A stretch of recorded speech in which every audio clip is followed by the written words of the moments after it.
आइए चलते हैं इसके आगे का हिस्सा आज पढ़ने के लिए। और आप लोगों को आज कंडक्शन यानी चालन को डिटेल में स्टार्ट करना है कि कंडक्शन क्या होता है क्या नहीं होता है। आइए एक एक करके सब चीज़ों को स्टार्ट करते हैं, सब चीज़ों को लिखना प्रारंभ करते हैं। आइए देखिए कि हम चीज़ों को क्या क्या लिख रहे हैं, क्या क्या नहीं लिख रहे हैं। लिखे बच्चों? ठीक है बच्चों, जब हम चालन की बात करते हैं यानी कंडक्शन की बात करते हैं तो कंडक्शन की तरफ चलते हैं। ठीक है,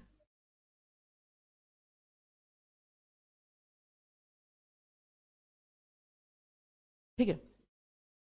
कल हमारा कितना पोर्शन हो गया था, क्या रह गया था आपको याद होगा? कल हमें एक छोटी सी बात लिखना भूल गए थे, मतलब एक छूट गया था हमारा, रेडिएशन, है ना? बाकी तो हमने कंडक्शन और कन्वेक्शन तो पढ़ लिया था। ठीक है, ठीक है जी। तो कंडक्शन और कन्वेक्शन तो आपने पढ़ लिया था। आज हम चलेंगे रेडिएशन पर कि रेडिएशन बच्चों क्या होता है और क्या नहीं होता है। इसकी बात लेकर चलो तो कहा क्या होता है क्या नहीं होता है, इसके बारे में बात करेंगे। तो आज तीसरा हिस्सा है जिसको हम क्या बोल रहे हैं, रेडिएशन कहकर चल रहे हैं, यानी इसको हम क्या कह रहे हैं, विकिरण कहकर चल रहे हैं। आइए जरा देखते हैं रेडिएशन को यानी विकिरण को। रेडिएशन जिसको हम क्या कहते हैं, विकिरण कहते हैं, विकिरण। ठीक है, एक सेकंड रुकिएगा। मोबाइल का है मेरा बेटा?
चलिए मोहित श्रृंखला, ओके ओके, वॉइस नहीं आ रही है, ठीक है ठीक है ठीक है ठीक है, माफ़ कीजिएगा, ठीक है ठीक है, वॉइस प्रॉब्लम है, ठीक है, मैं दोबारा से करता हूँ सारी बातों को। वैसे मैं यहीं से स्टार्ट कर रहा था, आज थोड़ा सा आपका जो टाइमिंग का इशू था वो मैंने सॉल्व कर दिया है। सुनिएगा मेरी बात, रेडिएशन क्या होता है, रेडिएशन विकिरण। तो देखो विकिरण की बात लेकर चलूं, रेडिएशन की बात लेकर चलूं, तो रेडिएशन क्या होता है, विकिरण की बात लेकर चलूं, कलम ने कंडक्शन पढ़ा, कलम ने कन्वेक्शन पढ़ा, संचालन पढ़ा और संवहन पढ़ा, और आपने पढ़ा था कंडक्शन और कन्वेक्शन के लिए मॉलिक्यूल चाहिए, यानी अणुओं का होना आवश्यक है, क्योंकि कंडक्शन में अणु मॉलिक्यूल एक मॉलिक्यूल से दूसरे को हीट देते हैं, जबकि कन्वेक्शन में, संवहन में मॉलिक्यूल हीट लेकर खुद जाते हैं, यानी ऊष्मा लेकर खुद जाते हैं, लेकिन दोनों के अंदर मॉलिक्यूल यानी अणु की आवश्यकता तो है। हम चाहते हैं कि वैक्यूम में भी हो, कंडक्शन कन्वेक्शन नहीं हो रहा, लेकिन हम चाहते हैं कि ये वैक्यूम में भी हो, निर्वात में भी हो, निर्वात में भी हीट चली जाए, जहां मॉलिक्यूल की कोई जरूरत ही ना हो, ऐसी चीज को हम क्या बोलते हैं, रेडिएशन कहकर चलते हैं, यानी क्या कहते हैं, विकिरण कहकर चलते हैं। यानी सूर्य से लगने वाली गर्मी किन किरणों के कारण होती है, तो सूर्य से लगने वाली गर्मी अवरक्त किरणों के कारण होती है। सूरज से बहुत सारी रोशनी आती है, गामा किरणें आती हैं, एक्सरे आती है, बहुत सारी, लेकिन सूरज से पृथ्वी पर जो गर्मी पैदा करती हैं उन किरणों को हम क्या बोलते हैं, उन किरणों को अवरक्त किरणें कहकर चलते हैं, अवरक्त किरणें कहते हैं। सिंपल सी बात है, और इन्हें चलने के लिए किसी माध्यम की आवश्यकता नहीं है, यानी निर्वात में, वैक्यूम में कौन चल सकता है, सिर्फ और सिर्फ लाइट चल सकती है, और इसी कारण से एक लाइट है। और हम जब बोलते हैं कि सर हम हाथ ताप रहे हैं अपने और हमें गर्मी लग रही है, काय को लग रही है, तो बेटा हमें गर्मी लग रही है अवरक्त किरणों के कारण से, इंफ्रारेड के निकलने की वजह से। तो जब आग जलती है तो उसमें से इंफ्रारेड रेडिएशन निकलते हैं, विकृत अवरक्त किरणें निकलती हैं, और उनसे आपको क्या लगती है, गर्मी लगती है, और ये हमेशा सीधी रेखा में चलते हैं, यानी it always moves in a straight line, it always moves in a straight line, यह हमेशा सरल रेखा में चलती हैं,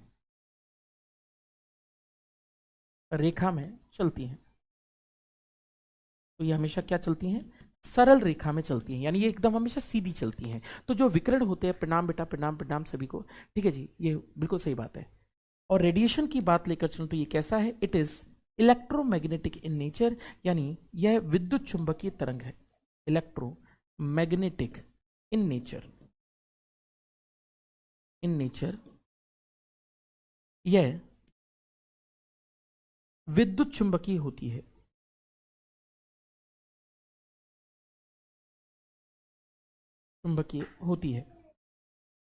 तो ये क्या होती है, विद्युत चुंबकीय होती है। तो ये क्या होती है, इलेक्ट्रोमैग्नेटिक रेडिएशन होती है। अगर मैं बात लेकर चलूं तो हमें ये समझ में आता है कि इतने तरीके से हमारी चीजें बनती है। तो ये आप ये समझ के चलिएगा, रेडिएशन जिनको हम विकिरण कहते हैं वो ये होता है। अगली बात लेकर चलूं, fastest mode of heat transfer,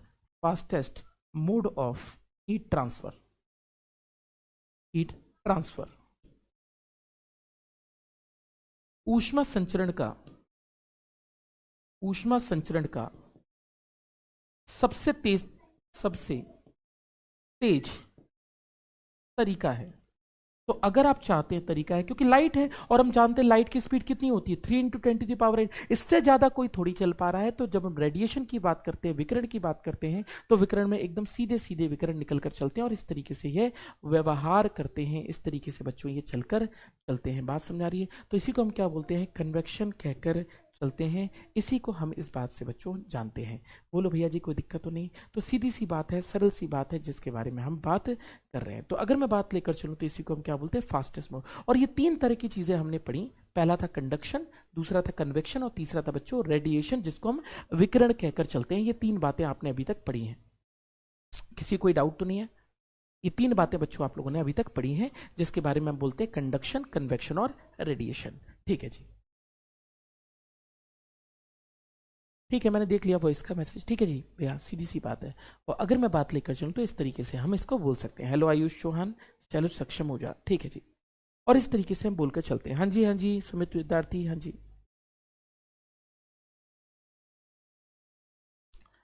sir, electromagnetic कैसे है, एग्जाम्पल दीजिए। इलेक्ट्रोमैग्नेटिक कैसे है? क्या? अरे इंफ्रारेड होती है यार, अवरक्त किरणें बेटा। यालिनी, सूरज की रोशनी, जो सनलाइट होती है ना बेटा, वो कई सारे पार्ट्स में डिवाइड होती है। मतलब जो सूरज से रोशनी निकलती है ना बेटा, उनको हम कई सारे भागों में डिवाइड करते हैं। जैसे आपने पढ़ा हो एक गामा रे, आपने पढ़ा हो एक्सरे, आपने पढ़ा हो अल्ट्रा वायलेट, इसको बोलते हैं पराबैंगनी किरणें, आपने पढ़ा हो इन दोनों के बीच में आता है एक विजिबल, विजिबल को बोलते हैं दृश्य किरणें। इसके बाद आता है आईआर, आईआर को बोलते हैं इंफ्रारेड। इसके बाद आता है माइक्रो, माइक्रो को कहते हैं सूक्ष्म किरणें। और लास्ट होता है बच्चों रेडियो, जिसको हम क्या कहते हैं, रेडियो किरणें, रेडियो कहते हैं। तो कुल मिला के आपके पास इतनी किरणें हैं बेटा। इन सभी चीजों को, पूरी जो सूरज की रोशनी होती है, इसे इलेक्ट्रोमैग्नेटिक कहते हैं। इलेक्ट्रोमैग्नेटिक का मतलब होता है विद्युत चुंबकीय। क्यों इलेक्ट्रोमैग्नेटिक बोलते हैं? क्योंकि विद्युत क्षेत्र तीव्रता यानी इलेक्ट्रिक फील्ड और मैग्नेटिक फील्ड एक दूसरे के परपेंडिकुलर होते हैं, और इनके तीनों में अलग क्या होती है, वेलोसिटी होती है। यानी इलेक्ट्रिक फील्ड, मैग्नेटिक फील्ड और वेलोसिटी यानी वेग, विद्युत क्षेत्र तीव्रता और चुंबकीय क्षेत्र तीव्रता एक दूसरे के अभिलंब पर होते हैं, और जिसके अंदर ई और बी दोनों है, इसीलिए इसका नाम रखा गया है इलेक्ट्रोमैग्नेटिक रेडिएशन यानी विद्युत चुंबकीय तरंगे। तो आप ये समझ के चलिएगा कि ये कुल मिला के क्या है, तरंगे हैं जिनके बारे में बात करें। तो सूरज से आने वाली सारी रोशनी को हम यही कहते हैं। अब सूरज से जो रोशनी आती है उसको कई सारे पार्ट में किया है, तो इंफ्रारेड जो है ना वो भी क्या है, लाइट ही है। तो जब हम बात करते हैं इंफ्रारेड की, जिसको हम अवरक्त किरणें कहते हैं, तो लाइट है, और लाइट है तो हम इसे क्या बोल सकते हैं बच्चों, इलेक्ट्रोमैग्नेटिक बोल सकते हैं। तो इंफ्रारेड बोलूं, अल्ट्रावायलेट बोलूं, ये सब के सब क्या हो जाते हैं, इसी के अंतर्गत आते हैं। हाँ जी भैया जी, क्या बोल रहे हैं सर, हम लेट हो जाते हैं। कोई बात नहीं, मैंने ज़्यादा कुछ आज पढ़ाया नहीं है, इसलिए थोड़ा सा डिले ही हो गया है। अभी तो बस यही कराया है, ये तो आपके लिए बस सिंगल सिंगल लाइनर है, अभी कुछ समझाने वाली चीज़ आई नहीं है। क्लास को कुछ टाइम नहीं हुआ है, मेरे ख्याल से 10 मिनट के आसपास हुए हैं, ठीक है, 5 मिनट के आसपास हुए हैं। गाड़ी एक्सीडेंट, ठीक है जी भैया, बोलो भाई, किसी को दिक्कत तो नहीं?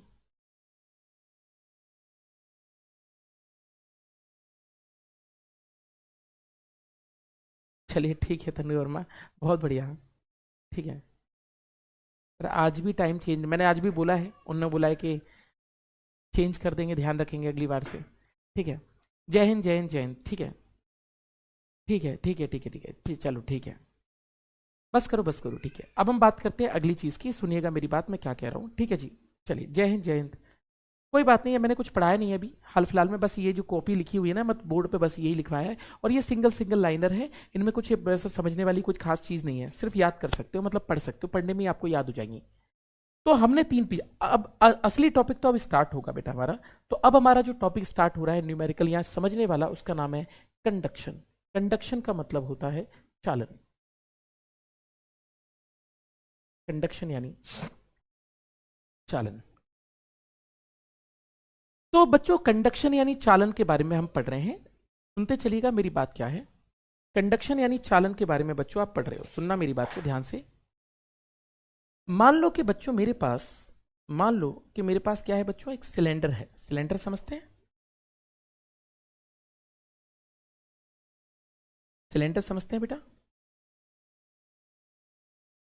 हमारे पास मान लेते हैं क्या है बेटा, सिलेंडर है, ठीक है जी। ये मान लेते हैं सिलेंडर है, मेरी बात को ध्यान सुनना, ये हमारे पास क्या है, सिलेंडर है। इस सिलेंडर के अंदर, इस सिलेंडर के अंदर आप कुछ भी भर सकते हैं। हमने इस सिलेंडर के अंदर मान लो ये पूरा हम सॉलिड मान लेते हैं, और ज्यादा अच्छा है, पूरा सॉलिड है, ठोस है। और हम इसको क्या दे रहे हैं बेटा, हम इसको यहां से हीट दे रहे हैं। हीट मतलब होता है ऊष्मा दे रहे हैं, मेरी बात को समझना। इसको क्या दे रहे हैं, ऊष्मा दे रहे हैं। अब बच्चों मैंने क्या किया, थर्मामीटर लगा दिए। क्या थर्मामीटर, एक थर्मामीटर यहां लगा हुआ है, एक थर्मामीटर यहां लगा हुआ है बेटा, एक थर्मामीटर यहां लगा हुआ है। हमने बोला एक थर्मामीटर यहां है, ऐसे हमने 4 थर्मामीटर लगा दिए, 3 थर्मामीटर लगा दिए, आपकी मर्जी है, 3 ही लगा दो, थोड़ा आसानी से कम समझने के लिए। 3 थर्मामीटर लगा दिए, 3 तापमापी लगा दिए। मुझे ये सोच के बताना, अगर मैं यहां पर इस वाले एंड की बात लेकर चलूं, अगर इधर का टेम्परेचर 100 डिग्री सेंटीग्रेड है, अगर इधर का टेम्परेचर 100 डिग्री सेंटीग्रेड है, अगर 100 डिग्री सेंटीग्रेड है यहां का तापमान, 100 डिग्री सेंटीग्रेड है, तो यहां का तापमान मान लेते हैं, कुछ समय पहले मैंने बोला भाई साहब 5 मिनट बाद अगर मैंने नोट किया तो 5 मिनट बाद मेरा तापमान निकलने को मिला। मैं अगर 5 मिनट बाद तापमान की बात करूं कितना होगा, तो मैंने देखा, मैं एग्जाम्पल ले रहा हूं, कोई जरूरी नहीं कि 5 मिनट ही हो, 5 मिनट बाद मैंने यहां का तापमान देखा। यहां का टेम्परेचर जो था मेरे भाई, इधर का टेम्परेचर कितना था मेरे भाई, इधर का टेम्परेचर हम मान लेते हैं 50 डिग्री सेंटीग्रेड था, यहां का टेम्परेचर मान लेते हैं 40 डिग्री सेंटीग्रेड था, और यहां का टेम्परेचर कितना था, 30 डिग्री सेंटीग्रेड था।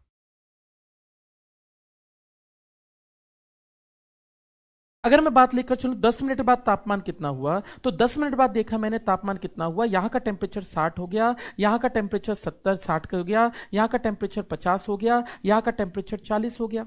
मैंने 15 मिनट बाद देखा, मैंने गर्म करते करते 15 मिनट बाद देखा, यहां का टेम्परेचर 70 हो गया, यहां का टेम्परेचर 60 हो गया, यहां का टेम्परेचर 50 हो गया। बहुत बढ़िया। और इस तरीके से ये पूरी बातचीत चलती चली गई। मेरी बात को समझिएगा, ये चीज क्या लगी हुई है, ये लगे हुए थर्मोमीटर्स। ये क्या लगे हुए हैं, थर्मोमीटर्स लगे हुए हैं। तो ये क्या लगे हुए हैं, थर्मोमीटर्स लगे हुए हैं, यानी तापमापी लगे हुए हैं। अब आप ये समझना ध्यान से, अब आप ये समझना ध्यान से, इनका तापमान बढ़ रहा है। मुझे ये बताओ, इनका तापमान समय के साथ साथ में बदलता जा रहा है ना, इनका तापमान क्या हो रहा है, समय के साथ साथ बदलता जा रहा है। इसे क्या कहते हैं, समय के साथ साथ बदल रहा है। तो जब when temperature of any cross section changes with time, cross section changes with time, changes with time, Hindi में जब काट के क्षेत्रफल पर तापमान समय के साथ बदले, तापमान समय के साथ बदले, समय के साथ बदले, समय के साथ बदले, समय के साथ अगर बदले तापमान, तो ऐसी स्टेट को हम अपनी फिजिक्स में क्या कहते हैं, ऐसी चीज को हम अपनी फिजिक्स में क्या कहते हैं, ऐसे को बोलते हैं वेरिएबल स्टेट बोलते हैं। इसको क्या बोलते हैं, वेरिएबल स्टेट बोलते हैं। क्या बोलते हैं इसको, वेरिएबल स्टेट बोलते हैं। हिंदी में बात लेकर चलूं तो ऐसी अवस्था को क्या बोलते हैं, ऐसी अवस्था की बात लेकर चलूं तो ऐसी अवस्था को हम परिवर्ती अवस्था बोलते हैं। ये क्या है, परिवर्ती अवस्था है। परिवर्ती अवस्था का मतलब होता है अभी इसका तापमान क्या हो रहा है, बदलता चला जा रहा है। अभी इसका तापमान क्या हो रहा है, बदलता हुआ चला जा रहा है। तो अगर इसका तापमान क्या है बेटा, बदलता हुआ चला जा रहा है। तो अगर मैं इस अवस्था की बात लेकर चलूं तो इसको क्या बोलते हैं, परिवर्ती अवस्था कहते हैं। तो एक बात समझना, जब हम किसी चीज को, रॉड को यानी छड़ को एक तरफ से गर्म कर रहे हैं तो उसका तापमान बदल रहा है। हर काट के क्षेत्रफल पे तापमान धीरे धीरे धीरे धीरे धीरे बढ़ता जा रहा है, बदलता जा रहा है। इसका मतलब ऐसी अवस्था क्या है, परिवर्ती अवस्था कहलाती है। और अगर मान लो मैं आपसे एक बात पूछूं कि मुझे एक बात बता दो महाराज, मैं आपसे एक बात पूछूं, मुझे एक बात बता दो महाराज, मुझे एक बात बता दो महाराज, अगर मैं आपसे पूछूं एक बात बता दो मेरे महाराज, एक बात बता दो, मैं 10 घंटे बाद आता हूं, क्या सबका तापमान सेम होगा? मुझे सोच समझ के बताना। अगर 10 घंटे वाले की बात लेकर चलूं, अगर 10 घंटे बाद की बात लेकर चलूं, अगर 10 घंटे बाद की बात लेकर चलूं, तो मुझे बताना अगर 10 घंटे बाद आऊं तो क्या सभी लेयर्स का तापमान 100 डिग्री सेंटीग्रेड हो चुका होगा? क्या सभी काट के क्षेत्रफल पर टेम्परेचर 100 डिग्री सेंटीग्रेड होगा? सोचो समझो और मुझे फिजिक्स का मतलब बताओ भैया जी, क्या सबका तापमान 100 डिग्री सेंटीग्रेड होगा? तो हमने कहा 10 दिन बाद देखते हैं। हम गर्म करते करते कितने बाद, 10 दिन बाद आए, 10 घंटे छोड़ते 10 दिन बाद करते हैं। तो 10 दिन बाद देखा तो इसका टेम्परेचर कितना हुआ, इसका टेम्परेचर मान लेता हूं 90 डिग्री सेंटीग्रेड है, इसका टेम्परेचर 80 डिग्री सेंटीग्रेड है और इसका टेम्परेचर 70 डिग्री सेंटीग्रेड। अगर आपको ऐसा लगता है मेरे भाई कि सबका तापमान एक बराबर हो जाएगा, सबका 100 हो जाएगा, तो आपकी जिंदगी की सबसे बड़ी भूल है। ऐसा हो ही नहीं सकता। किसी लोहे में, किसी भी छड़ के अंदर एक तरफ से गर्म करो तो पूरी जो छड़ है वो गर्म हो जाए, एक बराबर तापमान पे चली जाए, ऐसा हो ही नहीं सकता हमारी फिजिक्स में। और जब हम बात करते हैं किसी की काटवी क्षेत्रफल पर, यानी किसी एरिया ऑफ क्रॉस सेक्शन पर टाइम के साथ टेम्परेचर बदलना रुक जाता है, तो ऐसी चीज को हम लोग क्या बोलते हैं, स्टेडी स्टेट कहते हैं, स्थायी अवस्था कहते हैं। मेरे भाई क्यों, आप बोलो सर ऐसा क्यों हुआ, तापमान क्यों नहीं बदला? ऐसा इसलिए नहीं बदला बेटा, हीट आगे तो जा रही है, ये बात आपकी सही है, पर रेडिएशन भी तो हो रहे हैं, विकिरण भी तो हो रहे हैं। एक टाइम ऐसा आएगा कि विकिरण के कारण, ऊष्मा बाहर निकलने के कारण कभी इसका तापमान 100 होगा ही नहीं, चाहे कुछ भी कर लीजिए। अगर आप रॉड को एक तरफ गर्म करो तो पूरी रॉड लाल हो ही नहीं सकती, चाहे आप 20 दिन के लिए छोड़ दो, ऐसा संभव ही नहीं है फिजिक्स में। तो जब किसी का 10 दिन बाद देखोगे तो 10 दिन बाद ये तापमान हमें देखने को मिला। यानी कहने का मतलब हुआ when temperature of any cross section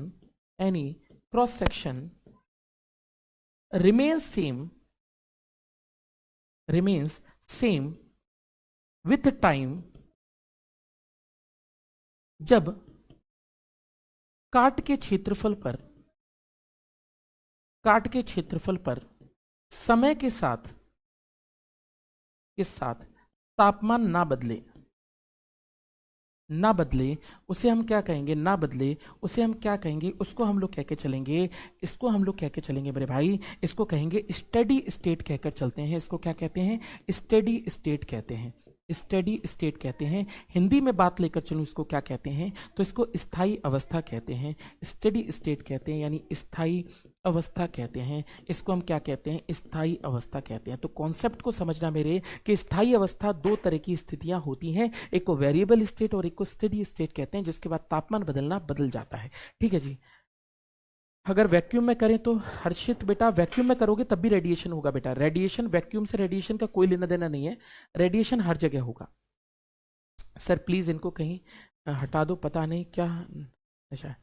ठीक है जी,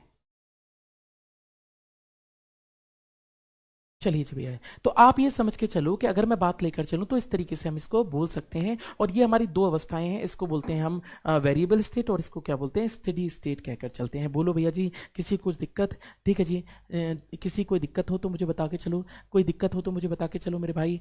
तो चलिए ठीक है। तो ये दो तरह की अवस्थाएं थी, इन पर भी आपके पेपर के लिए इंपॉर्टेंट है, ध्यान रखिएगा। अगर आपसे पूछा जाए कि थ्योरी के क्वेश्चन में अगर आपसे पूछा जाए कि स्टेडी स्टेट,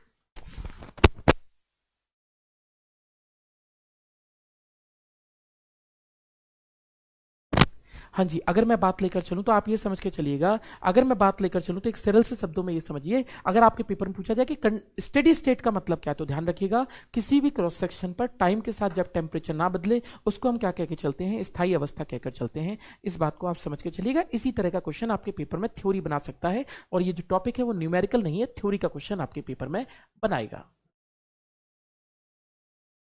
ठीक है जी, थ्योरी का क्वेश्चन बनाएगा। अगले की बात करते हैं नेक्स्ट चीज की। तो अब हम जानना चाहते हैं कि ऊष्मा एक स्थान से दूसरे स्थान कितनी जाएगी, heat transfer by conduction, bye conduction. हम पहले चालन पढ़ रहे हैं, कंडक्शन, चालन द्वारा ऊष्मा संचरण।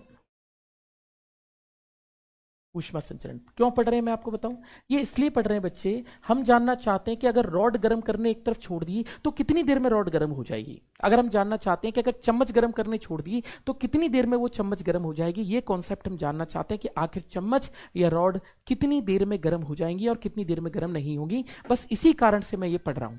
चलो आओ देखें, रॉड कितनी देर में गर्म हो जाएगी, यानी छड़ चालन के द्वारा कितनी देर में गर्म होगी। अब कुछ न्यूमेरिकल टॉपिक बनेंगे, सुनते चलिएगा मेरी बात को। अब कुछ थोड़ा सा न्यूमेरिकल पोर्शन है, सुनिएगा फिर समझिएगा बात को कि मैं क्या कह रहा हूं। चलिए जी, चलिए जी ठीक है, न्यूमेरिकल पोर्शन है।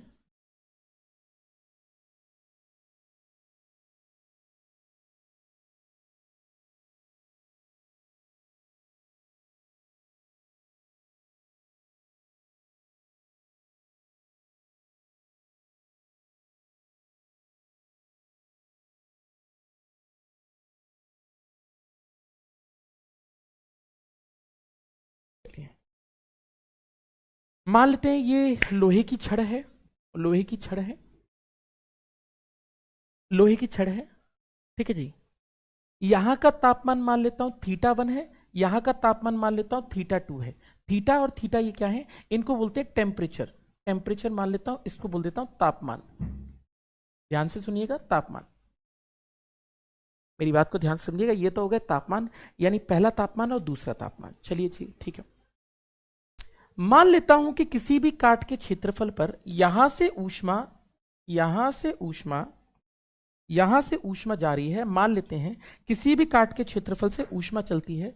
एक छोटी सी बात करते हैं, ज्यादा बड़ी बात आपके साथ में नहीं करेंगे, सुनिएगा मेरी बात। मैं मान लेता हूं कि एक काट के क्षेत्रफल से, एक काट के क्षेत्रफल से मान लेते हैं, इस काट के क्षेत्रफल से, क्या फिगर कैसे बनाया जाए,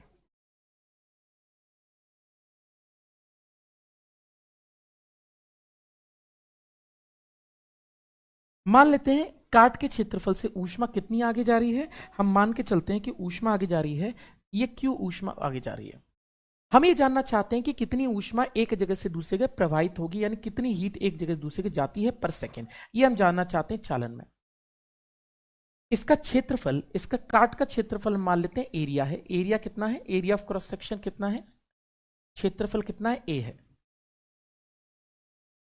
मान लेते हैं टी क्या है, टाइम है। हम जानना चाहते हैं कि कितने समय में ऊष्मा आगे जाएगी। इस लंबाई को आप कुछ भी मान सकते हैं, मैं इस लंबाई को डेल्टा एक्स कह देता हूं, आप चाहो तो इसको एल भी कह सकते हो, लंबाई भी कह सकते हो, आपकी मर्जी है। इसको हम क्या लिख देते हैं, डेल्टा एक्स लिख देते हैं।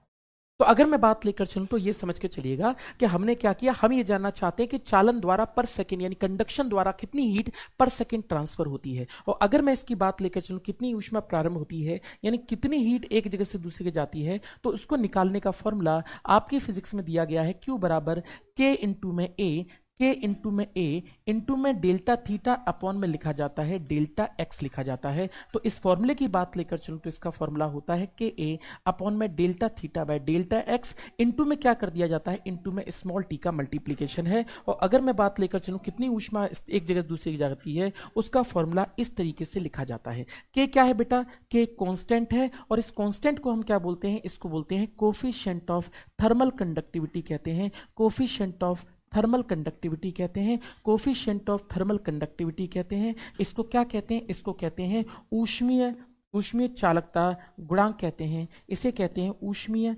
चालकता गुणांक कहते हैं, थर्मल कंडक्टिविटी कहते हैं, ऊष्मीय चालकता गुणांक कहकर चलते हैं। ए की बात लेकर चलूं, ए क्या है, तो बेटा मैं ए लिख चुका हूं, आप चाहो तो फिर से लिख सकते हो। एरिया ऑफ क्रॉस सेक्शन होता है, और एरिया ऑफ क्रॉस सेक्शन का मतलब हुआ काट का क्षेत्रफल की बात हो रही है, काट के क्षेत्रफल की बात हो रही है, काट का क्षेत्रफल की बात हो रही है। आप मुझसे जानना चाहें कि sir delta theta bye T क्या होता है, तो टी को बेटा आप टाइम बोलते हैं, इसको समय बोलते हैं। और अगर आपसे बात लेकर चली जाए delta theta by delta x, so delta theta by delta x को फिजिक्स में क्या कहते हैं, इसको बोला जाता है टेम्परेचर ग्रेडियंट कहते हैं, टेम्परेचर ग्रेडियंट।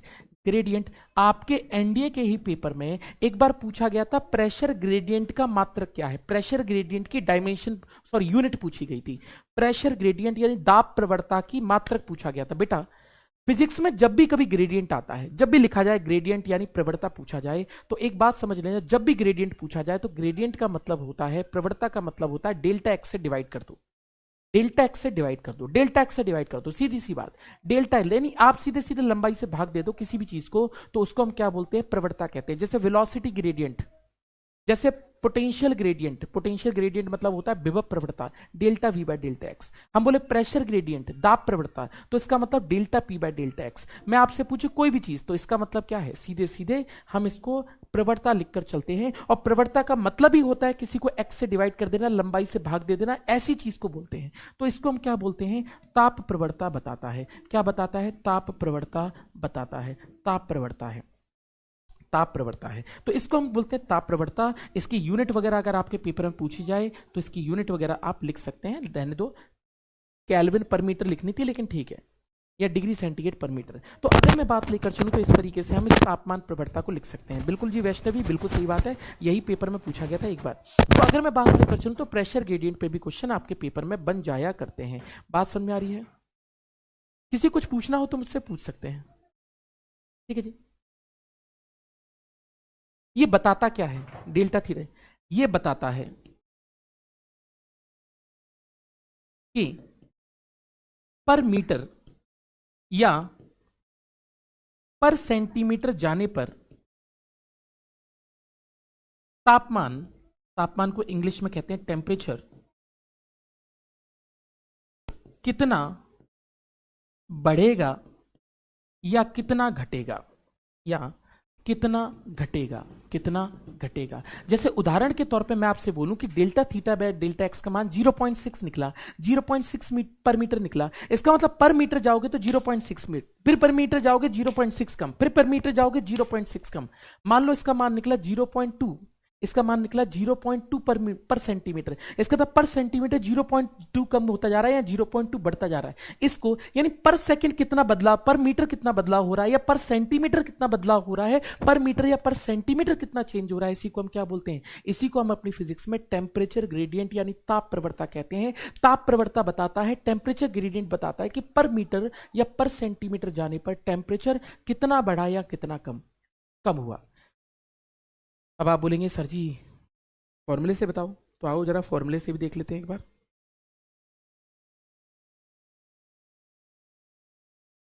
अरे रोहिणी में क्लास लग गई मेरी, चलिए ठीक है, क्या कहें, चलिए। तो अगर मैं बात लेकर चलूं तो इस तरीके से लिखकर चलेंगे। तो अगर मैं बात लेकर चलूं तो इस तरीके से लेकर चलो, एक क्वेश्चन भी कर लेते हैं, जब इतना आया तो एक क्वेश्चन कर लेते हैं, एक प्रश्न कर लेते हैं इसी बात पे। तो जरा मैं आप लोगों से जानना चाहूंगा मेरे भाई, इसका उत्तर आप मुझे बता दीजिएगा। मैं आपसे ये जानना चाहता हूं मेरे भाई, मुझे एक बात सोच समझ के बताइएगा, आप अनपढ़ नहीं है कि हैं अनपढ़? नहीं है अनपढ़। तो अगर मुझे एक बात बता बेटा, मैं आपसे कहा कि ये रॉड की एक छड़ है, छड़ तो समझते होंगे बेटा, मैं इसका कह देता हूं यहाँ का तापमान 20 डिग्री सेंटीग्रेड है, यहाँ का तापमान 80 डिग्री सेंटीग्रेड है, यहाँ की लंबाई हम बोल देते हैं 100 सेंटीमीटर है। क्या आप मुझे बता सकते हैं, ये पॉइंट ए है, ये पॉइंट बी है, क्या आप मुझे बता सकते हैं find temperature, find temperature, find temperature, find temperature at at at 30 centimetre from point A, point A, from point A. Hindi में बात लेकर चलूं तो बिंदु ए से, बिंदु ए से, बिंदु ए से, बिंदु ए से, बिंदु ए से 30 सेंटीमीटर दूरी पर, दूरी पर तापमान कितना होगा? जरा मुझे सोचकर बताओगे। अगर आप लोगों को टेम्परेचर ग्रेडियंट समझ में आया हो, ताप प्रवणता समझ में आया हो कि ताप प्रवणता का मतलब क्या है, तो जरा मुझे सोच समझ के बताना। कोई इंटेलिजेंट बच्चा हो जो मुझे बता पाए। क्या लेने बेटा, आते हैं बेटा, है ना, ये चैप्टर से ही आते हैं बेटा न्यूमेरिकल्स, कम से कम 2 से 3, 2 न्यूमेरिकल कम से कम मान के चलो। इस बार भी तो आया था कारनोट पर, जरूर आते हैं बेटा। चलिए क्वेश्चन की बात लेकर चलो, तो हमसे पूछा गया कितना होगा कितना नहीं होगा, ठीक है। बाकी यूपीएससी है, कुछ भी कर सकता है, जब उसे चौंकाना होगा तो चौंका देगा आपको, जैसा वो इंग्लिश में आप सबके साथ करता है। 50। चलिए जी, बहुत बढ़िया, ठीक है जी। अगर मैं बात लेकर चलूं तो आंसर की बात लेकर चलूं, तो आंसर की बात करें तो आंसर क्या होगा बेटा? मैंने आपसे कहा कि टेम्परेचर ग्रेडियंट निकाल के ये पता लगता है कि पर सेंटीमीटर या पर मीटर किस हिसाब से बढ़िया घट रहा है, किस हिसाब से बढ़िया घट रहा है। तो ये पता लगा लो ना, पर सेंटीमीटर किस हिसाब से बढ़िया घट रहा है। तो भैया जी हम जानते हैं, हम निकालते हैं टेम्परेचर ग्रेडियंट, जिसको हम बोलते हैं ताप प्रवणता। और बेटा अगर ताप प्रवणता निकाला जाए तो उसका फॉर्मूला होता है delta theta by delta x.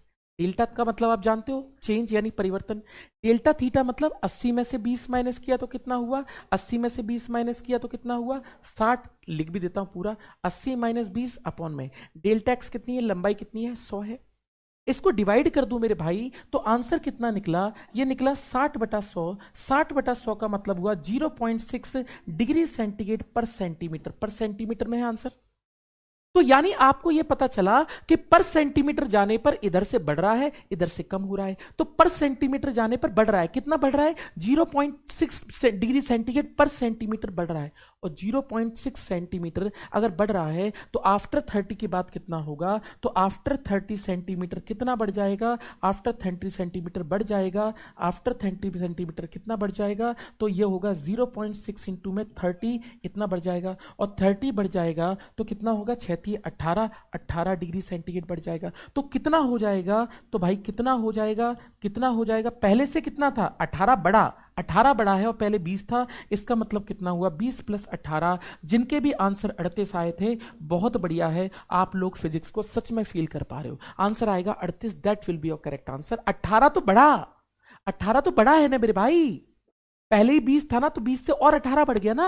तो इसका मतलब नया तापमान कितना होगा, 38 होगा। बिल्कुल सुधाकर, आंसर आएगा इसका 38 डिग्री। और आपके पॉइंट ए पर 38 डिग्री इसका सही उत्तर होगा। बोलो, अगर किसी को कुछ पूछना हो तो आप मुझसे पूछ भी सकते हैं, पर मुझे लगता है कि आपको ये बात समझ में आनी चाहिए कि ताप प्रवणता यानी टेम्परेचर ग्रेडियंट आपको क्या बता के चल रहा है। बताओ भैया जी, क्या बात आपको क्लियर हुई ये वाली?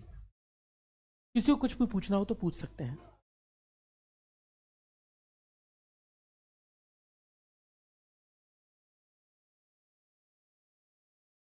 ठीक, बताओ, बोलो, ये बोलो भैया, बोलो भाई। चलिए वैष्णवी बेटा, आई बात समझ में? तो अगर मैं इसकी बात लेकर चलूं तो इस तरीके से हम ताप प्रवणता यानी टेम्परेचर ग्रेडियंट का कॉन्सेप्ट समझते हैं कि पर डिग्री, पर सेंटीमीटर या पर मीटर जाने पर किस हिसाब से टेम्परेचर बढ़ या घट रहा है, उसी को हम बोलते हैं delta theta by delta x, जिसको हम टेम्परेचर ग्रेडियंट कहकर चलते हैं, ताप प्रवणता कहकर चलते हैं। आई होप आपको बात क्लियर हो गई होगी। चलते हैं अगली बात पर। आखिर ये क्या होता क्या है? आखिर ये के होता क्या है बच्चों? अगर मैं फॉर्मूले की बात लेकर चलूं, तो फॉर्मूला मैंने पढ़ा है Q इक्वस टू या Q equals to K into A into delta theta by delta X, यही पढ़ा है, और इसके साथ साथ में T का मल्टीप्लाई। चलिए ठीक है,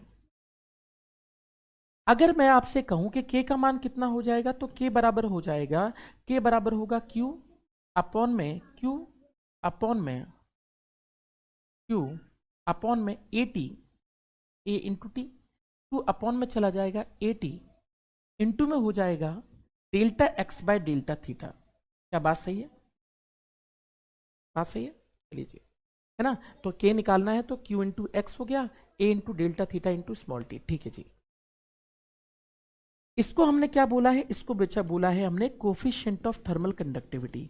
कोफिशिएंट ऑफ थर्मल कंडक्टिविटी, इसको हम क्या बोले हैं? ऊष्मीय चालकता गुणांक कहा है, यानी ऊष्मीय चालकता गुणांक कहा है, ऊष्मीय चालकता गुणांक कहा है, इसको हमने क्या कहा है? ऊष्मीय चालकता गुणांक कहा है। बोलो भैया जी, बात सही है?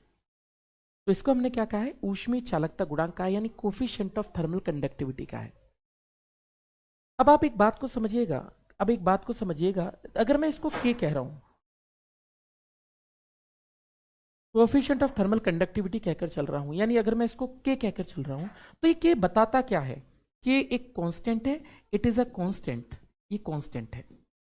ये क्या होता है? कांस्टेंट होता है। और क्योंकि ये कांस्टेंट होता है, तो आप जानते हैं कांस्टेंट फॉर्मूले से नहीं बताए जा सकते, तो ये किस पे डिपेंड नहीं करता है? ये निर्भर नहीं करता है, ना तो क्यू पे निर्भर करता है, ना ए पे निर्भर करता है, ना टी पे निर्भर करता है, ना डेल्टा एक्स पे निर्भर करता है, ना डेल्टा थीटा पे निर्भर करता है, ये इन सब पे निर्भर ही नहीं करता है। यह नियतांक है, नियतांक है, नियतांक है, और इन सब पर नियतांक है, और इन सब पर, और इन सब पर निर्भर नहीं करता है, इन सब पर निर्भर नहीं करता है, निर्भर नहीं करता है। बात को समझिएगा, हमने आपको कई बार बोला है फॉर्मूला लिख लेने से कुछ नहीं होता। जैसे R बराबर होता है V upon I, V equals to I R से लिखते हैं, पर R V और I पे निर्भर नहीं करता। वैसे ही जितने भी फिजिक्स में कांस्टेंट आएंगे वो सब फॉर्मूले से नहीं लिखे जा सकते। ये मत कह देना कि सर जी एरिया डबल कर दिया के कितना हो जाएगा, आप सीधे सीधे लिख कर आ जाओ। भाई इतना दिमाग मत लगाना, दिमाग फिजिक्स में लगाना, फिजिक्स क्या कह रही है ये मत करना। ए डबल कर दिया तो भाई साहब हमने कहा कि के आधा हो गया, ऐसा मत कर देना। आपने कहा सर जी टाइम 20 गुना कर दिया तो हमने, अरे ऐसा मत कर देना। हमने कहा चालक की लंबाई 10 गुना कर दी, अरे ऐसा मत कर देना। हमने कहा चालक तापमान इतना बदल दिया तो, अरे ऐसा मत कर देना। वास्तविकता में जिसको हम के बोलते हैं, इन सब पे डिपेंड ही नहीं करता है। तो के आखिर है क्या और किस पे डिपेंड करता है? के एक कांस्टेंट है, डिपेंड्स ऑन मटेरियल, ये पदार्थ पर निर्भर करता है। अलग अलग पदार्थ का के का मान अलग अलग होता है। यह है नियतांक है और पदार्थ पर निर्भर करता है। तो भाई साहब ये क्या किस पे डिपेंड करता है? मटेरियल पे डिपेंड करता है कि मटेरियल कौन सा है, मटेरियल पे डिपेंड करता है। सर इस बार आया था रसिस्टी का केस में। हाँ जी वैष्णवी सिंह, बिल्कुल सही बात कह रहे हो, इस साल के पेपर में आया था। तो के क्या है? कांस्टेंट है जिस पे डिपेंड करता है मटेरियल पर। लोहे के लिए अलग होगा, कॉपर के लिए अलग होगा, मिट्टी के लिए अलग होगा, लोहे के लिए अलग होगा, पत्थर के लिए अलग होगा, ईंट के लिए अलग होगा, सीमेंट के लिए अलग होगा, सब चीजों के लिए क्या होगा? अलग अलग इसका फॉर्मूला होगा। ठीक है, अलग अलग क्या होगा बेटा? फॉर्मूला होगा, मतलब अलग अलग इसका मान होगा, अलग अलग आप निकाल नहीं सकते हो, आपको हमेशा पेपर में दिया जाएगा। ठीक है, बहुत बढ़िया बच्चों। अगर ये नियतांक है, पदार्थ पर निर्भर करता है, कि बताता क्या है? ये बताता है कि कितना तेजी से, कि कितना तेजी से ऊष्मा एक स्थान से दूसरे स्थान जाएगी, दूसरे स्थान जाएगी। How quickly heat transfers from one point to another, one point to another. के का मान ज्यादा, इसका मतलब वो हीट का गुड कंडक्टर है, गुड कंडक्टर है।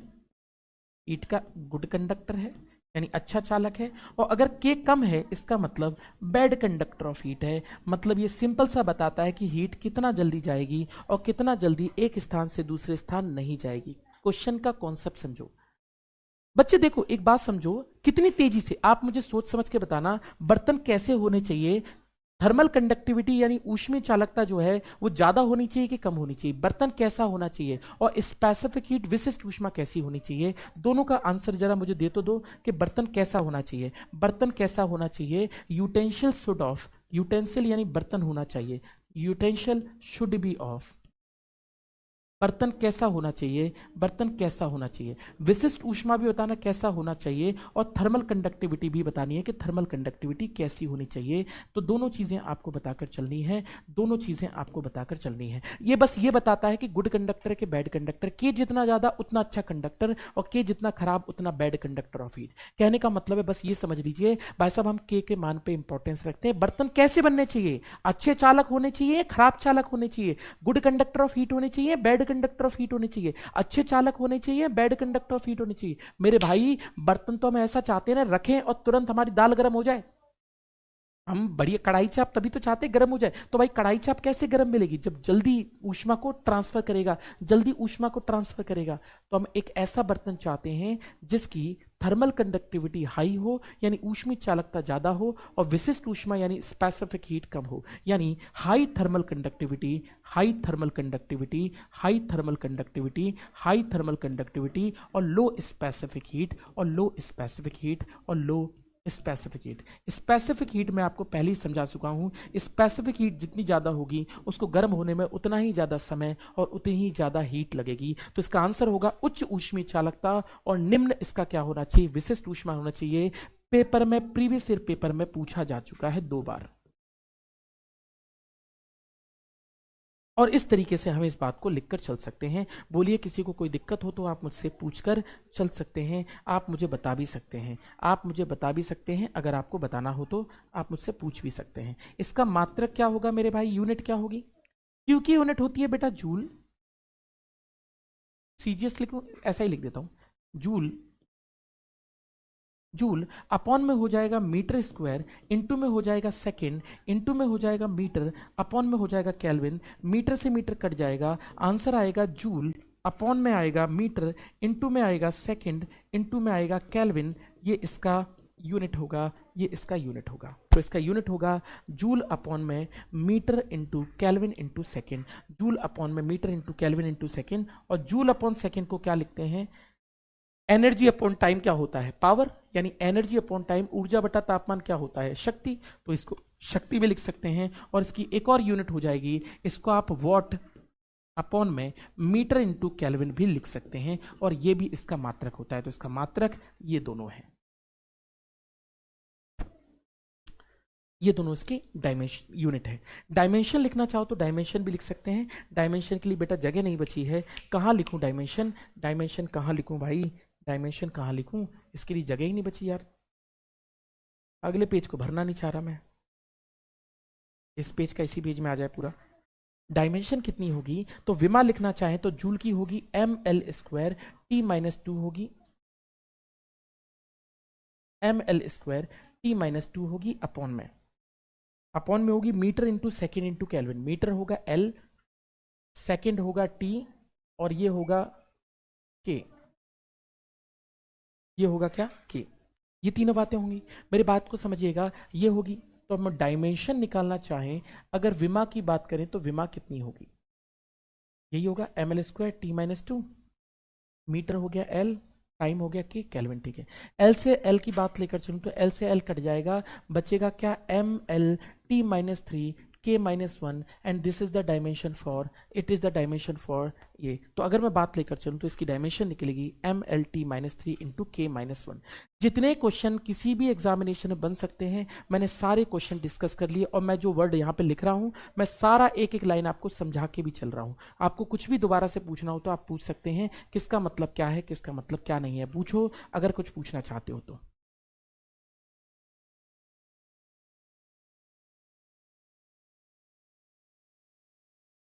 चलिए,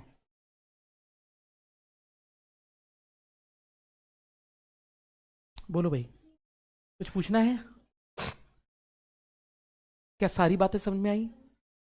डेटा बहुत सारा है, इसलिए कॉन्सेप्ट को समझना कि भैया क्या जी। एक नोट डाल के छोटा सा पॉइंट लिखते हैं।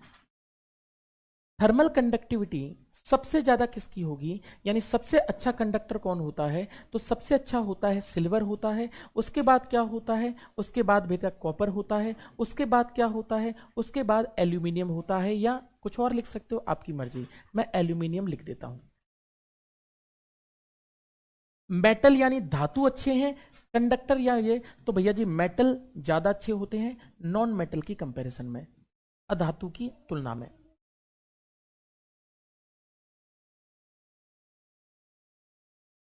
बोलो भाई जी। के कंडक्टर का सबसे ज्यादा होगा, फिर किसका होगा? सेमी कंडक्टर का होगा, और फिर सबसे कम किसका होगा?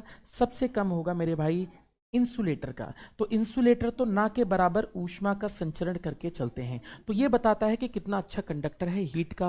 और इसी की बात लेकर चलूं तो इसको हम ऐसे लिखकर चल सकते हैं। तो कॉन्सेप्ट की बात लेकर चलूं तो इसको हम इस तरीके से लिखते हैं। बताइए किसी को कुछ पूछना हो। सर थर्मल कंडक्टिविटी कल कराया था क्या?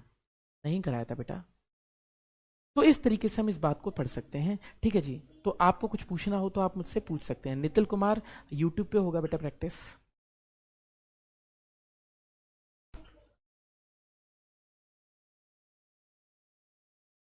मैं एक्चुअली में एक दो दिन के लिए बाहर जाऊंगा, तो मोस्ट प्रोबेबली मान के चलता हूं कि मैं संडे या मंडे से प्रैक्टिस स्टार्ट कर दूंगा। चलिए, चलिए हो गया। एग्जाम्पल पे चलें बेटा, एग्जाम्पल देख लें, एक उदाहरण देख लें, क्योंकि फिर रक्षाबंधन आ जाएगा। एग्जाम्पल देख लें भाई मेरे, एग्जाम्पल देख लें भाई।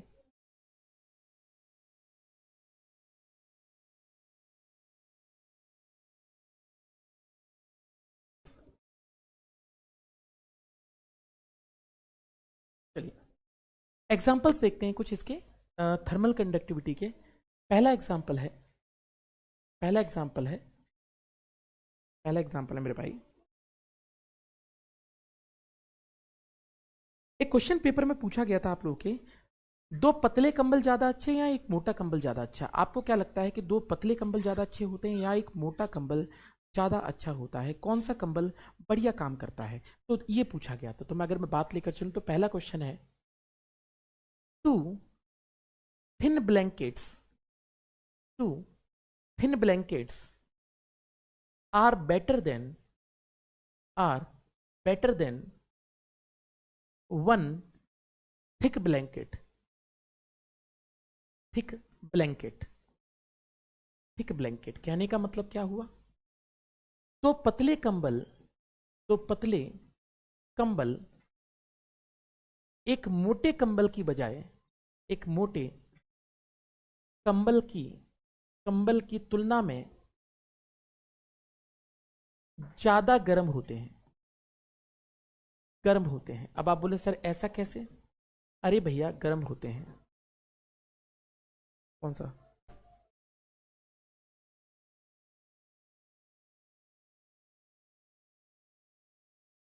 क्या हो गया? तो ज्यादा गर्म होते हैं। अब आप बोले सर जी कितनी, सर ये एक चैप्टर कितना बड़ा है? ये समझ लो कि आपके जो इतना भी सिलेबस है, आपके सिलेबस में दूसरा सबसे बड़ा चैप्टर है पूरे 11th और 12th मिलाकर। अगर मैं बात लेकर चलूँ तो लेयर्स के बीच में हट जाती है। तो अगर मैं बात लेकर चलूँ तो कितना होगा? तो अगर मैं बात लेकर चलूँ तो भाई सिंपल सी बात है, आप जो पढ़ रहे हैं बिल्कुल सही बात है कि दो पतले कंबल में क्या होती है, एयर फंस जाती है। और एयर क्या होती है मेरे भाई? बैड कंडक्टर ऑफ हीट होती है। तो जो एयर होती है वो क्या होती है? एयर जो होती है, एयर जिसको हम हवा कह रहे हैं, हवा क्या होती है? बैड कंडक्टर होती है। बैड कंडक्टर का मतलब क्या होता है? हवा क्या होती है? कुचालक होती है। और कुचालक को हम क्या बोलते हैं? कुचालक का मतलब है इसका के का मान क्या होता है? लेस होता है, कम होता है, यानी इसकी थर्मल कंडक्टिविटी कम होती है। और इसी कारण से क्या होता है, हमारा जो बर्तन होता है मेरे भाई, अगर मैं बात लेकर चलूं तो पतले कंबल दो ज्यादा अच्छे होते हैं एक मोटे कंबल की अपेक्षा। तो इसकी बात लेकर चलूं तो इतना सा कॉन्सेप्ट है जिसके बारे में हम बात कर रहे हैं। तो इतनी सिंपल सी बात है जिसके बारे में बच्चों हम बात कर रहे हैं। क्या बात समझ में आई? तो अगला है हमारे पास फर कोट, फर कोट।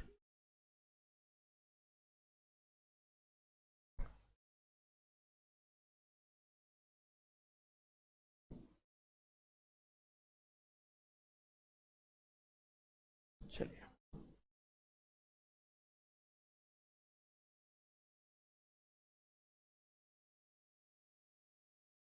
अच्छा सा एग्जाम्पल मिले तो मैं बताऊं आपको।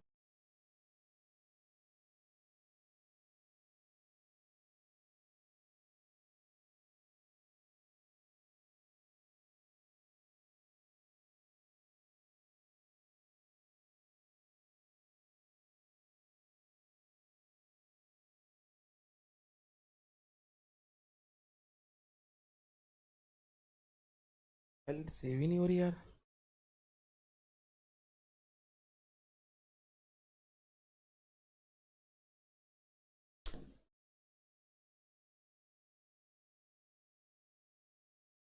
ओके,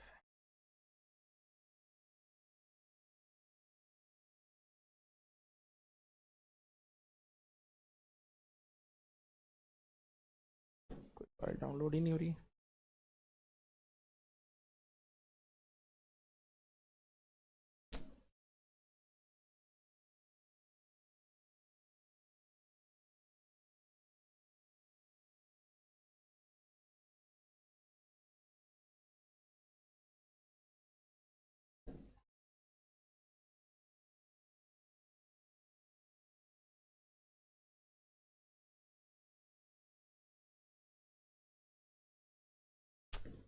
एक भी फाइल डाउनलोड नहीं।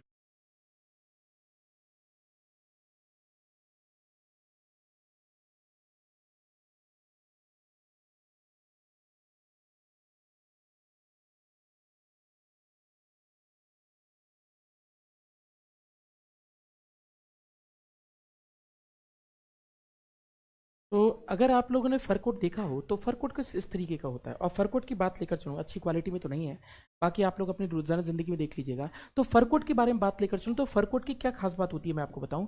फर कोट क्या करती है, एयर को ट्रैप कर लेती है। एयर को ट्रैप करने का मतलब इसमें हवा फंस जाती है। आपने देखा होगा कई सारी लड़कियां या लड़के क्या करते हैं, वो ऐसे चीजें पहनते हैं जिनकी जैकेट में कई सारे बाल निकले होते हैं, बाल बाल बाल बाल से निकले होते हैं। तो जो बाल बाल से निकले होते हैं वो करते क्या है, उनके अंदर हवा फंस जाती है, और हवा क्या करती है भाई साहब, बैड कंडक्टर यानी कुचालक है, और कुचालक होने के कारण क्या होती है, हमें गर्मी देती है, अंदर की ऊष्मा को बाहर नहीं जाने देती और बाहर की ठंडक को अंदर नहीं जाने देती, और इस कारण से क्या करती है, वो गर्म फील कराती है। जब हम जैकेट वगैरह पहनते हैं, तो जैकेट भी तो फूली फूली सी होती है, और फूली फूली सी जैकेट क्या करती है, अंदर की तरफ हवा फंसा लेती है। जो कॉटन वगैरह होता है वो हवा फंसा लेता है, हवा फंसा के क्या करता है, हवा कुचालक होता है, बेड कंडक्टर होता है, लो थर्मल कंडक्टिव निम्न ऊष्मी चालकता, जिससे क्या होता है, वो गर्मी हमारी अंदर रहने। रजाई हम क्यों ओढ़ते हैं, सेम रजाई में क्या होता है, कॉटन होता है, कॉटन के अंदर क्या होती है, हवा फंस जाती है, हवा क्या होती है, कुचालक होती है, बेड कंडक्टर होती है, इसी कारण से उसमें भी हमें गर्मी लगती है। ये सारे कॉन्सेप्ट सेम है, और इसी के कारण क्योंकि हवा जो होती है उसकी लो थर्मल कंडक्टिविटी होती है, निम्न ऊष्मी चालकता होती है। सिंपल सी बात लेकर चलो तो इस तरीके से हम लिखकर चल सकते हैं। तो क्वेश्चन की कॉन्सेप्ट की बात लेकर चलो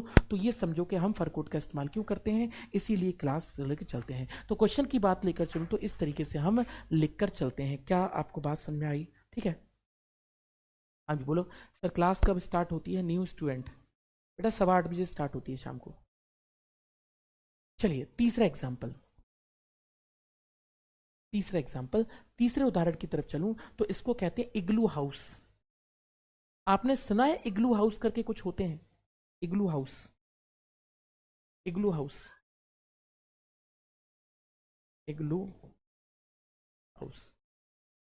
भाई इग्लू हाउस तो आपने जरूर देखे होंगे, ऐसा मैं समझ के चलता हूं। इग्लू हाउस तो आपने जरूर देखे होंगे।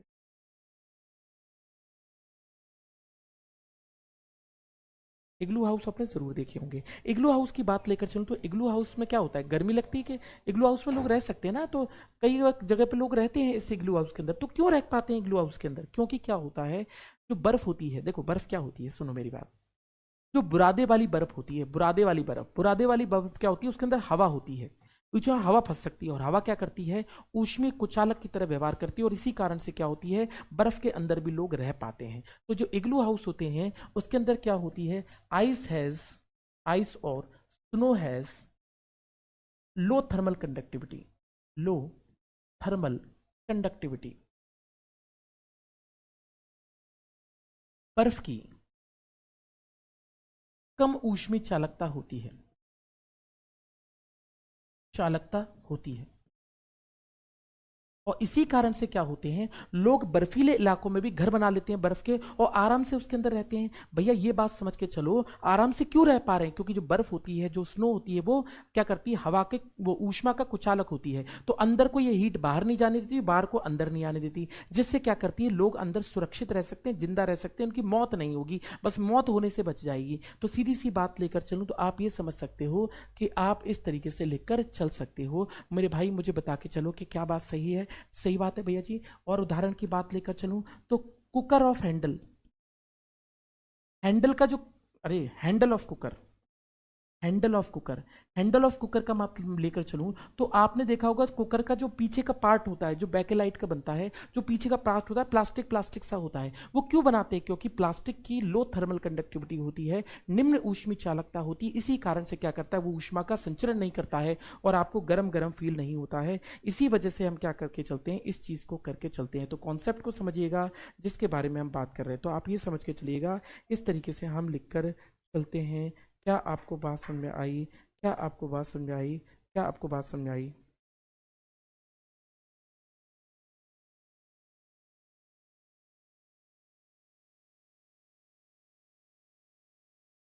चलिए जी। अरे कितने बार बताएं जतिन महाराज, पहली क्लास है, थोड़ा पहली क्लास का मतलब भी समझ लो भाई।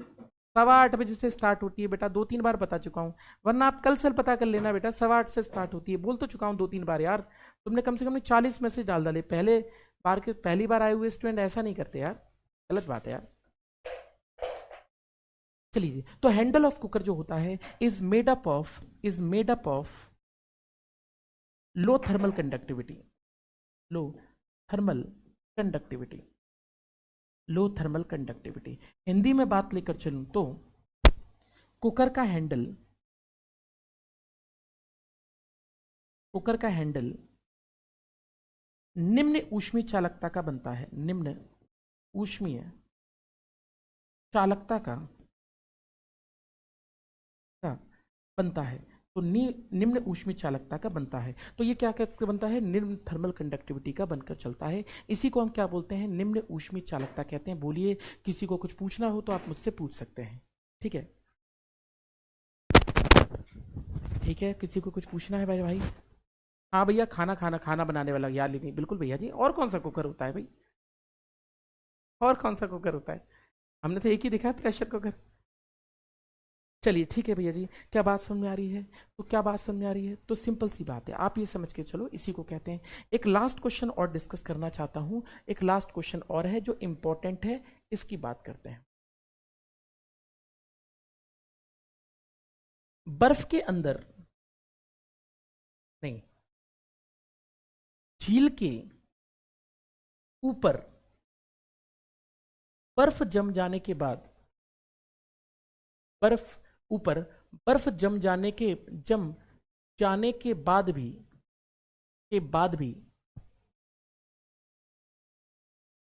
मछलियां पानी के अंदर, पानी के अंदर मस्त जिंदा क्यों रहती हैं, मस्त जिंदा, मस्त जिंदा क्यों रहती हैं, क्यों रहती हैं, मस्त जिंदा क्यों रहती हैं? तो इसके अंदर मस्त जिंदा क्यों रहती हैं? तो हमसे पूछा गया है कि आखिर क्या होता है कि झील के ऊपर बर्फ जम जाती है लेकिन फिर भी मछलियां मरती नहीं है, ऐसा क्या कारण है कि बर्फ नहीं जमती? और अगर बर्फ जमती है तो बेटा पूरी झील क्यों नहीं जम जाती, सिर्फ ऊपर ऊपर क्यों जमती है बर्फ, नीचे क्यों नहीं जम रही बर्फ?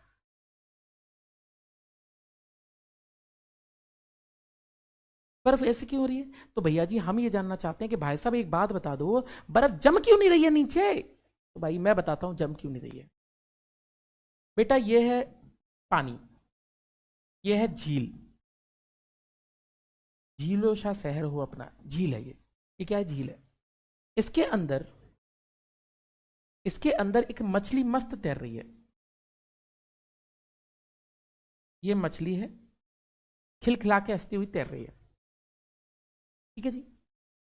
पर मेरा बैकलॉग कंप्लीट नहीं हुआ है, मुझे कुछ बताइए प्लीज आंसर, क्या बेटा आंसर दूं, प्लीज आंसर, क्या बेटा आंसर दूं प्रिंसी झा, क्या आंसर दे सकता हूँ बेटा? बैकलॉग को कंप्लीट करने का कोई तरीका नहीं है सिर्फ वीडियो देखे बिना, कोशिश करो वीडियो देखकर रहो, हमेशा हमेशा एक बात बोलता हूँ, हमेशा फिजिक्स की स्टार्टिंग पहले चैप्टर से ही करनी चाहिए, अपना सीक्वेंस बना के रखो। पहला चैप्टर दूसरे से कनेक्ट होता है, दूसरा तीसरे से, तीसरा चौथे से, चौथा पांचवे से। ऐसे काम मत करो कि आप बैकलॉग देखे बिना बीच बीच में कूद रहे हो। कोशिश करो हमेशा पहले लेक्चर से सारी चीजें देखना स्टार्ट करो। चलिए जी, ठीक है जी, आप सबके आंसर्स आ रहे हैं, मैं आपको बात करता हूँ। ठीक है जी बच्चा, मुझे एक बात बताओ, बर्फ जमेगी तो जमी कहां से जमेगी? ऊपर से जमेगी। अब आप बोले सर ऊपर से क्यों जमेगी बर्फ? अरे जब ठंडक ऊपर से है, जब ठंडक ऊपर से है तो ऊपर से बर्फ जमेगी ना। बिल्कुल सही बात है। तो बर्फ कहां से जमेगी? बर्फ जमेगी ऊपर से। बर्फ ऊपर से जमना चालू करेगी, जमना चालू करेगी। चलिए जी, ठीक है। मुझे ये बताओ, ये बर्फ नीचे क्यों नहीं चली जाती? जब पानी गर्म होता है तो पानी गर्म होता है, तो हम पानी गर्म करते हैं तो पूरा पानी तुरंत गर्म हो जाता है। जब बर्फ जमेगी तो बर्फ भी तो अंदर जाके पूरे को ठंडा कर देगी। क्या पूरे को ठंडा नहीं कर देगी? मुझे एक बात बताओ, पूरे को ठंडा नहीं कर दे? सर ये डेली एक वीडियो देखती हूँ, फिर भी तो एक वीडियो क्यों देखते हो बेटा? डेली कम से कम नहीं तो 4 से 5 वीडियो देखो बेटा प्रिंसी। ऐसे कैसे कंप्लीट होगा बैकअप? बैकअप तो बेटा एक मैं बड़ी बात को समझना। तो भैया जी जब पानी गर्म करते हैं तो पानी नीचे से गर्म होकर ऊपर जाता है और फिर पूरे पानी क्या हो जाता है? गर्म हो जाता है, जिसको हम कन्वेक्शन संवहन कहते हैं। तो बर्फ में ऐसा क्यों नहीं हो रहा मेरे भाई? बर्फ भी तो ठंडी होकर अंदर चली जाए और पूरे पानी को ठंडा कर दे, ऐसी तैसी कर दी मछलियों की। ऐसी क्यों नहीं कर रही मछली? मछलियों की ऐसी तैसी क्यों नहीं कर रही मेरे भाई? मछलियों की ऐसी तैसी क्यों नहीं कर रही? जब बर्फ जमी तो बर्फ भी तो नीचे चली जाए। बर्फ भी तो जा सकती है। जैसे गर्म करने में पानी ऊपर गया था तो क्या बर्फ नीचे नहीं जाएगी? अरे भैया बर्फ नहीं जाएगी नीचे, काहे नहीं जाएगी? समझो, बर्फ इसलिए नहीं जाएगी, जम चालू करेगी और या नीचे नहीं जाएगी, नीचे नहीं जाएगी, नीचे नहीं जाएगी, नीचे नहीं जाएगी, क्योंकि क्योंकि इसकी डेंसिटी, इसकी डेंसिटी, डेंसिटी को बोलते हैं घनत्व। इसकी डेंसिटी पानी से कम होता है, पानी से कम होती है। तो डेंसिटी कम है ना मेरे भाई। बर्फ की डेंसिटी क्या होती है? पानी से कम होती है, और पानी से कम होने की बजाय कम होती है। इसलिए इसलिए वह सिर्फ ऊपर रह जाएगी, सिर्फ ऊपर जमे, ऊपर रह जाएगी। क्योंकि क्योंकि बर्फ की थर्मल कंडक्टिविटी, क्योंकि बर्फ की थर्मल कंडक्टिविटी, जिसको हम क्या कह रहे हैं या ऊष्मीय चालकता कह रहे हैं, कम होती है, कम होती है। तो यह अंदर की हीट को, अंदर की हीट को अंदर रखेगी, रखेगी, बाहर नहीं जाने देगी, देगी। और मछलियां, मछलियां मस्त तैरेंगी, मस्त तैरेंगी। और मछलियां इसी कारण से क्या होता है, बर्फ ऊपर जमती पानी में, पानी नीचे से ऊपर इसलिए जा रहा था क्योंकि गर्म होने पर डेंसिटी कम हो रही थी, घनत्व कम हो रहा था, इसलिए ऊपर जा रहा था, ऊपर वाला नीचे जा रहा था।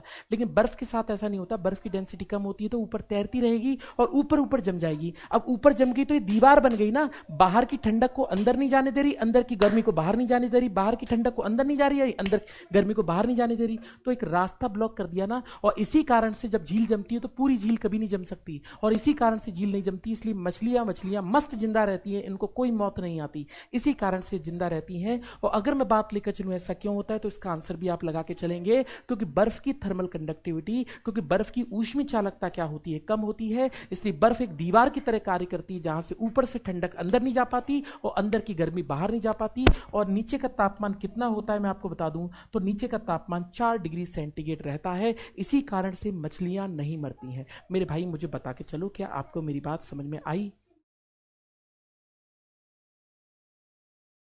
बिल्कुल यालिनी सम्राट, बिल्कुल सही बात कह रहे हो। एलटी बॉय, बिल्कुल सही बात है। सर और भी तो सब्जेक्ट हैं भैया जी, देखो यार, भाई मैं क्या जवाब दूं आपको, बोलो।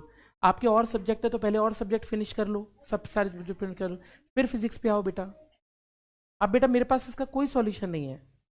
अब मैं आपको क्या सॉल्यूशन दे दूं भाई, बैकअप छोड़ दो फिर, और क्या है, मैं यही सॉल्यूशन दे सकता हूँ, छोड़ दो भाई।